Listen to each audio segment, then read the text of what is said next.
Hello students, आप सबको अपनी एनसीईआरटी साइंस चैनल में स्वागत करती हूं। आज हम लोग एनसीईआरटी साइंस प्रैक्टिस सेट का पार्ट 12 देखने वाले हैं। इससे पहले हम लोग 11 पार्ट देख चुके हैं।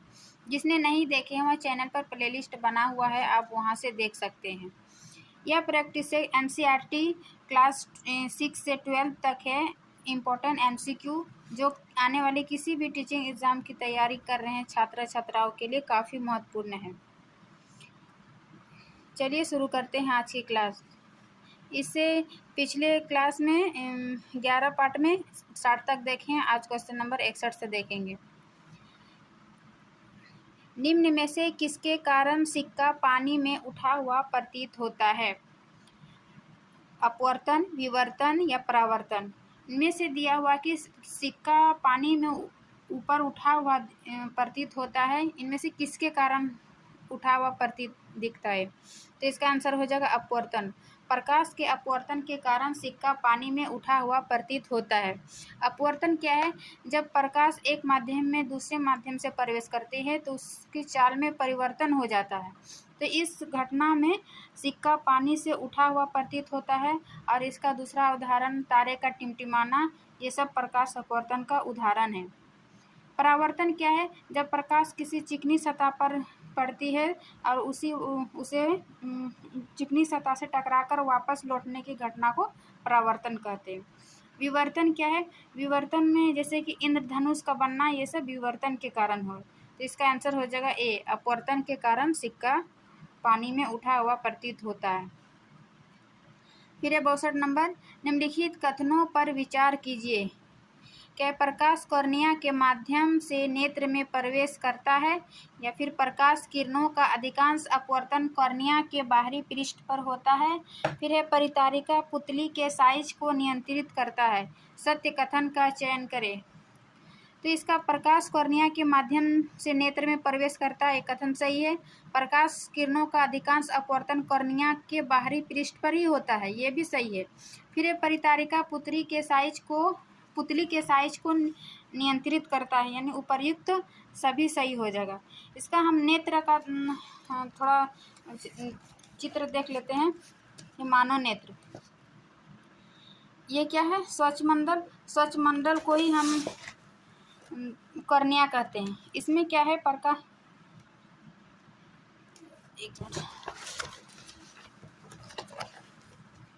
अच्छा से सेट करने दीजिए। स्वच्छ मंडल, इसी को कॉर्निया कहते हैं। इसमें क्या है? प्रकाश किरण स्वच्छ मंडल यानी कॉर्निया से नेत्र में प्रवेश करते हैं और इसके पीछे परितारिका पाई जाती है जो पुतली के साइज को कंट्रोल करती है। फिर अधिकांश प्रकाश का अपवर्तन जो है कॉर्निया के ही भाग से होता है। फिर परितारिका के पीछे पक्षमाभी पेशियाँ पाई जाती है। ये पक्षमाभी पेशियाँ क्या करती है? ये अभिनेत्र लेंस की फोकस दूरी में जो परिवर्तन होता है, इसको परिवर्तन करता है फोकस दूरी को। वही इसका प्रतिबिंब जो है दृष्टिपटल यानी इसको रेटिना भी कहते हैं। रेटिना पर प्रतिबिंब वास्तविक एवं उल्टा होता है। और इसके पीछे जो द्रव जैसा पदार्थ है उसको कचाप द्रव कहते हैं। फिर यहाँ दीर्घ तंत्रिका जो तंत्रिका से जुड़ा होता है। तो ये है मानव नेत्र। क्या क्या कार्य है इसका, कहाँ कहाँ पाई जाती है, देख सकते हैं आप लोग। फिर है तो इस प्रकार इसका तीनों आंसर हो जाएगा। प्रकाश कॉर्निया के माध्यम से नेत्र में प्रवेश करता है। प्रकाश किरण का अधिकांश अपवर्तन कॉर्निया के बाहरी पृष्ठ पर ही होता है।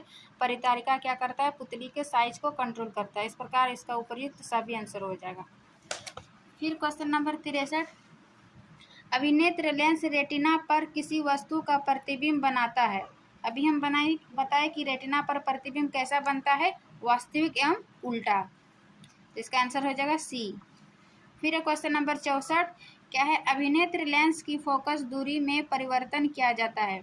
अभिनेत्र लेंस की फोकस दूरी परिवर्तन कौन करता है? ये पक्षमाभी पेशियाँ, जो कि मानव नेत्र में देखे पक्षमाभी पेशियाँ परितारिका के दोनों साइड था। फिर निम्नलिखित में सही सुमेलित कीजिए। क्या है? निकट दृष्टि दोष और दीर्घ दृष्टि दोष। जरा दूर दृष्टि दोष।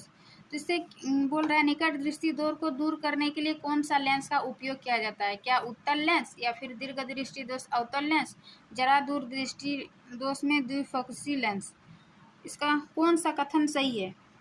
तो इनमें से सिर्फ केवल 3 हो जाएगा, मतलब ए नंबर, जरा दूरदृष्टा द्विफोकसी लेंस द्वारा दूर किया जाता है, लेकिन निकट दृष्टि दोष और दीर्घ दृष्टि उल्टा है। निकट दृष्टि दोष में क्या होता है, अवतल लेंस से दूर किया जाता है, और दीर्घ दृष्टि दोष उत्तल लेंस के द्वारा दूर किया जाता है। निकट दृष्टि दोष और दोष देख लेते हैं हम नेत्र का, फिगर के माध्यम से हम समझते हैं क्या है निकट दृष्टि दोष और क्या है दूर दृष्टि दोष। देखिए ये निकट दृष्टि का चित्र है। निकट दृष्टि दोष नेत्रता का दूर बिंदु। इसमें क्या होता है, ये निकट दृष्टि दोष में क्या होता है कि मतलब निकट रखी वस्तुओं को स्पष्ट देख सकता है, किंतु दूर रखी वस्तुओं को स्पष्ट नहीं देख सकता है। इसको निकट दृष्टि दोष कहते हैं। इस दोष का मतलब कारण क्या है, किस कारण से ये निकट दृष्टि दोष होता है? तो इसमें क्या होता है कि अभिनेत्र लेंस, इसका जो है अभिनेत्र लेंस की वक्रता अत्यधिक हो जाता है।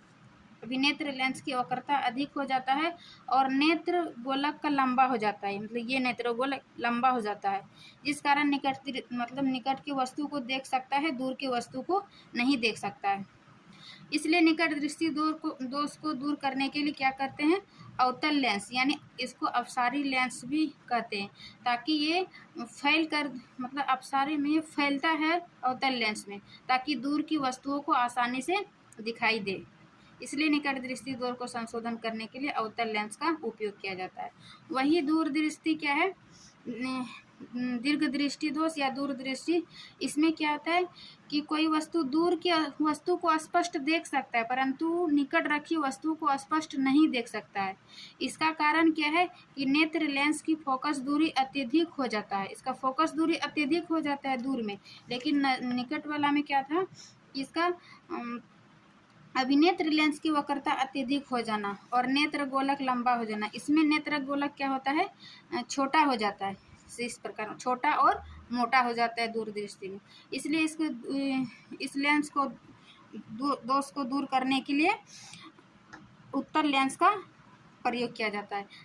उत्तल लेंस को अभिसारी लेंस कहते हैं, क्योंकि ये फोकसित करके निकट रखी वस्तुओं को आसानी से दिखाई देता है। इस प्रकार ये दोष। और तीसरा था जरा दूर दृष्टा। इसमें क्या है, निकट और दूर दोनों वस्तुओं को देखने में मतलब दिखाई नहीं देता है। ये किस वजह से होता है, जब मतलब क्या बोलता है, जब ज़्यादा उम्र हो जाता है तो इसका स्पष्ट नहीं देख पाता है। इसलिए इसको इस दोष को दूर करने के लिए द्विफोकसी यानी बायफोकल लेंस का उपयोग किया जाता है। इस प्रकार इसका आंसर केवल 3 हो जाएगा, ए। बाकी निकट के लिए अवतल और दीर्घ के लिए उत्तल। फिर है 66 नंबर कि दूरदृष्टि दोष उत्पन्न होने का कारण क्या है। अभी देखिए कि दूरदृष्टि उत्पन्न होने के कारण कि अभिनेत्र लेंस की फोकस दूरी का अत्यधिक हो जाना या फिर नेत्र गोलक का छोटा हो जाना। इसका असत्य कथन का चयन करें। मीन्स दूरदृष्टि में ये दोनों अभी हम देखिए ये दोनों कथन सही है, लेकिन तो इसका आंसर हो जाएगा ना तो 1 और ना तो 2, क्योंकि असत्य कथन पूछ रहा है। और निकट का भी हम देखें कि उसका भी नेत्र लेंस की वक्रता अत्यधिक हो जाता है और नेत्र गोलक का लंबा हो जाना। फिर निम्न कथनों में से असत्य कथन का चयन करें। क्या है कि प्रकाश का अपने अवयवी वर्णों में विभाजन क्या कहलाता है, विक्षेपण कहलाता है। फिर है असत्य कथन का चयन करें। तो ये सही है, प्रकाश का अपने अवयवी वर्णों में विभाजन मतलब प्रकाश 7 रंगों में विभाजित हो जाता है, उसको विक्षेपण कहते हैं। फिर इंद्रधनुष एक प्राकृतिक स्पेक्ट्रम का उदाहरण है, ये भी सही है। फिर है सर्वप्रथम आइंस्टीन ने सूर्य का स्पेक्ट्रम प्राप्त करने हेतु कांच के प्रिज्म का उपयोग किया। सर्वप्रथम आइंस्टीन ने नहीं किया था, इसका उपयोग सर्वप्रथम आइजक न्यूटन ने किया था। क्या था इसका, आइजक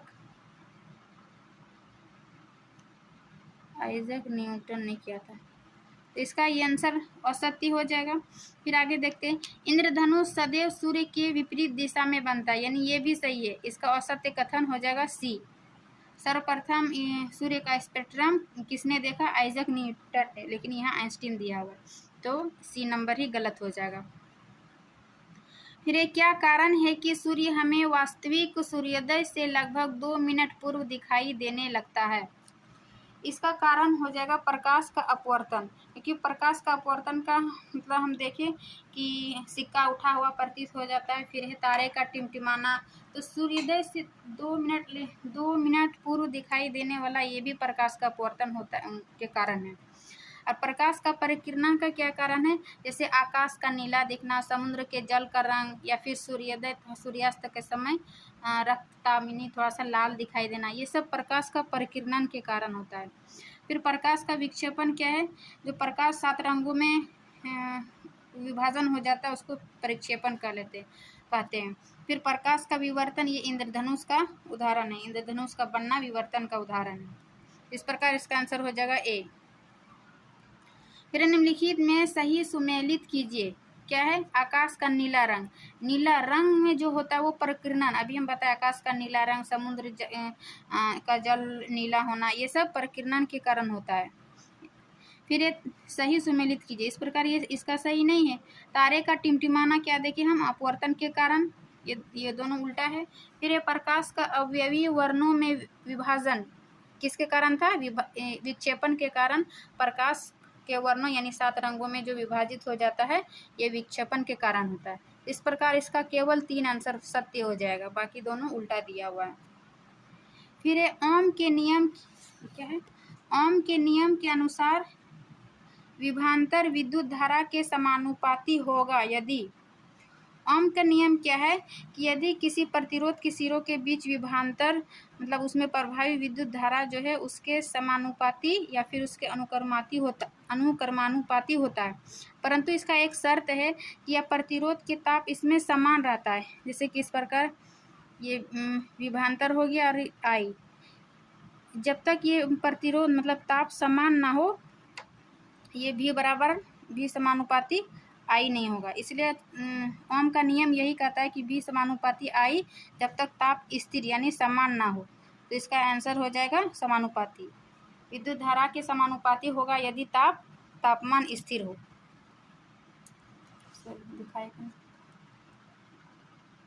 70 नंबर, ओम के नियम के अनुसार विभवांतर विद्युत धारा के समानुपाती होगा यदि भी समानुपाती आई और इसका ताप मतलब स्थिर होगा, ताप समान होगा, तापमान स्थिर होगा, तो इसका आंसर 70 का ए हो जाएगा। फिर है निम्नलिखित को सही सुमेलित कीजिए। क्या है? विद्युत धारा मतलब इसका मीटर दिया है, कौन सा विद्युत धारा का एसआई मात्रक क्या है, विभवांतर का एसआई मात्रक क्या है, प्रतिरोध का एसआई मात्रक क्या है, फिर है प्रतिरोधकता। तो विद्युत धारा का एसआई मात्रक हो जाएगा एम्पियर यानी 1 का 3, फिर है विभवांतर का हो जाएगा वोल्ट, बी का 4, 3 4, फिर प्रतिरोध का एसआई मात्रक ओम और प्रतिरोधकता का एसआई मात्रक हो जाएगा ओम मीटर। यानी इस प्रकार 3 4 2 1, 3 4 2 1 यानी 71 का आंसर बी हो जाएगा। विद्युत धारा का एम्पियर, विभवांतर का वोल्ट, प्रतिरोध का ओम और प्रतिरोधकता का ओम मीटर। ओम को इस प्रकार सूचित किया जाता है, इसका ओम मीटर, एम्पियर को ए, वोल्ट को वी, इस प्रकार इसको सूचित किया जाता है। फिर 72 नंबर, किसी विद्युत परिपथ में प्रतिरोध बढ़ने पर विद्युत धारा क्या होता है? जब किसी विद्युत परिपथ में प्रतिरोध बढ़ाते हैं तो उसमें क्या होता है? विद्युत धारा घटती है। फिर क्वेश्चन नंबर 73, किसी चालक का प्रतिरोध निर्भर करता है, किसी चालक का प्रतिरोध किस पर निर्भर करता है? तो इसका चालक की लंबाई पर, अनुप्रस्थ काट के क्षेत्रफल पर या फिर पदार्थ की प्रकृति पर। तो किसी चालक का प्रतिरोध इन तीनों पर निर्भर करता है, यानी चालक की लंबाई पर, अनुप्रस्थ काट के क्षेत्रफल पर और पदार्थ की प्रकृति पर। इसका आंसर हो जाएगा उपयुक्त सभी। फिर है 74, ताप परिवर्तन होने पर निम्न में से कौन परिवर्तन हो जाता है? तो ताप के परिवर्तन होने से प्रतिरोध और प्रतिरोधकता में से दोनों परिवर्तन हो जाता है। इस प्रकार इसका आंसर हो जाएगा ए और बी दोनों। फिर निम्नलिखित कथनों पर विचार कीजिए।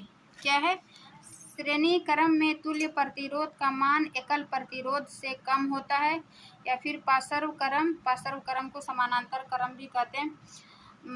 पार्श्व क्रम में तुल्य प्रतिरोध अलग प्रतिरोधों के मान से अधिक होता है। सत्य कथन का चयन करें। तो हम समझते हैं थोड़ा सा श्रेणी क्रम और समानांतर क्रम। श्रेणी क्रम क्या है? इसमें समान विद्युत धारा होता है, जैसे कि R बराबर R1 plus R2 plus R3, और इसका विद्युत धारा अलग अलग होता है। V बराबर V1 plus V2 plus V3। मतलब इस जब प्रतिरोध को अलग अलग प्रतिरोध जोड़ते हैं तो इसमें क्या होगा? टोटल प्रतिरोध के तुल्य में ज़्यादा होगा। और समानांतर क्रम में क्या होता है? इसमें विद्युत धारा अलग अलग होता है, और इसमें मतलब बट्टे में होता है, 1/R प्लस R/2। R को इस प्रकार जोड़ते हैं तो ये श्रेणी क्रम से ये कम होगा। इसमें वोल्ट विभवांतर जो है समान रहता है, इसमें विभवांतर अलग अलग, और विद्युत धारा इसमें अलग होता है, श्रेणी क्रम में समान होता है। इस प्रकार श्रेणी क्रम में जो है कि तुल्य प्रतिरोध का मान एकल प्रतिरोध से कम नहीं होगा, क्योंकि इसमें प्रतिरोध जुड़ता है R1 plus R2 plus R3, तो इसका मान अधिक होगा। और पार्श्व क्रम या समानांतर क्रम में प्रतिरोध का मान से कम होगा, ना कि अधिक होगा। इस प्रकार इसका सत्य कथन पूछ रहा है, तो दोनों कथन गलत है। इसका आंसर हो जाएगा डी, ना तो 1 और ना तो 2। फिर चुंबकीय क्षेत्र रेखाओं के संदर्भ में सत्य कथन का चयन करें। चुंबकीय क्षेत्र रेखाएं क्या है? ये जैसे कि नॉर्थ से साउथ है, तो बाहर से नॉर्थ से मतलब उत्तर से दक्षिण की ओर आती है, और अंदर से दक्षिण से साउथ की ओर जाती है। इस प्रकार ये एक बंद लूप बनाती है ना। तो ये रेखाएं एक बंद वक्र बनाती है, और अधिक प्रबल क्षेत्र में क्षेत्र रेखाएं निकट होती, मीन्स जहाँ पर चुंबकीय क्षेत्र रेखा निकट होगी वहाँ पर सबसे अधिक प्रबल चुंबकीय क्षेत्र लगेगा, और दूर में थोड़ा कम लगेगा। और दो क्षेत्र रेखाएं एक दूसरे को प्रतिच्छेद नहीं करती, यानी चुंबकीय क्षेत्र रेखा कभी भी एक दूसरे को प्रतिच्छेद नहीं करती। मतलब ये चुंबकीय क्षेत्र रेखा का गुण है। तो इसका सत्य कथन पूछ रहा है, मीन्स ये तीनों चुंबकीय क्षेत्र के गुण है, चुंबकीय क्षेत्र रेखाओं के उपयुक्त सभी। फिर है 77, दक्षिण हस्त अंगुष्ठ नियम में अंगूठा क्या दर्शाता है? दक्षिण हस्त नियम, दक्षिण हस्त मतलब दाएं हाथ का नियम। दाएं हाथ का नियम का क्या बताता है? अंगूठा इसमें विद्युत धारा की दिशा बताता है। जैसे कि हम दिखाते हैं आपको दक्षिण हस्त नियम क्या है। इस प्रकार दक्षिण हस्त नियम क्या है? अंगूठा विद्युत धारा का दिशा बताता है, और अंगुली इसके चारों ओर चुंबकीय क्षेत्र की दिशा बताता है। इस प्रकार ये दक्षिण हस्त अंगुष्ठ नियम। वही है फ्लेमिंग का वाम हस्त नियम, दूसरी, ये भी जान लीजिए। फ्लेमिंग का वाम हस्त नियम मीन्स बायां हाथ का नियम। इसमें क्या है? अंगूठा क्या दर्शाता है? ये बल दिखाता है, और ये तर्जनी चुंबकीय क्षेत्र, और मध्यमा अंगूठे, इस तीनों मतलब लंबवत होता है एक दूसरे का, और ये विद्युत धारा दिखाता है। इस प्रकार चुंबकीय क्षेत्र, बल और विद्युत धारा, ये फ्लेमिंग का वाम हस्त नियम है।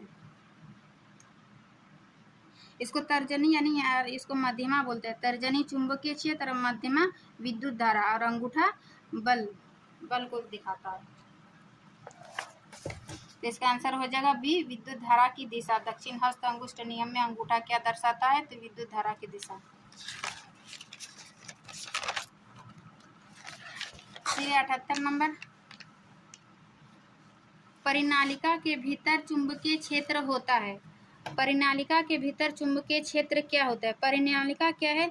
जब एक समान मतलब इस टाइप का तार लगा हुआ रहता है, एक समान तार में लपेटा हुआ रहता है, तो जब एक समान तार लपेटा हुआ रहता है तो उसमें चुंबकीय क्षेत्र भी एक समान ही होगा, यानी परिनालिका के भीतर चुंबकीय क्षेत्र क्या होगा? एक समान होगा। फिर है लघु पतन के समय परिपथ में विद्युत धारा का मान क्या होगा?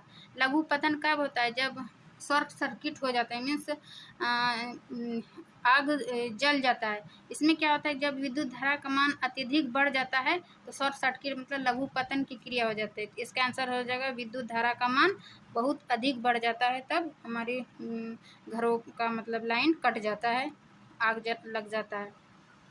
फिर निम्नलिखित को सही सुमेलित कीजिए। क्या है, धातु और उसके अभिक्रिया। धातु में क्या है, पोटेशियम, मैग्नीशियम, कॉपर और आयरन।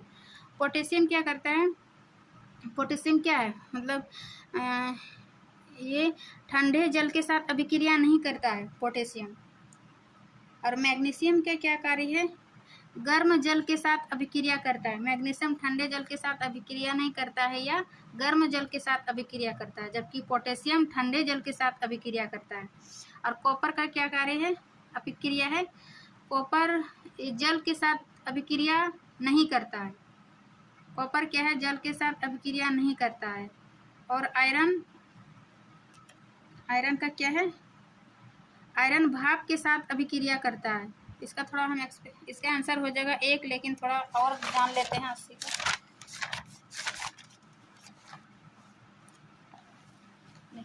पोटेशियम और सोडियम जैसे धातु जो है वो ठंडे जल के साथ तेजी से अभिक्रिया करती है, अभिक्रिया करती है, इसलिए सोडियम तथा पोटेशियम की अभिक्रिया तेजी से उष्मा होती है। और मैग्नीशियम क्या है, वो शीतल जल के साथ अभिक्रिया नहीं करती है, परंतु गर्म जल के साथ अभिक्रिया कर वो मैग्नीशियम हाइड्रोक्साइड देता है।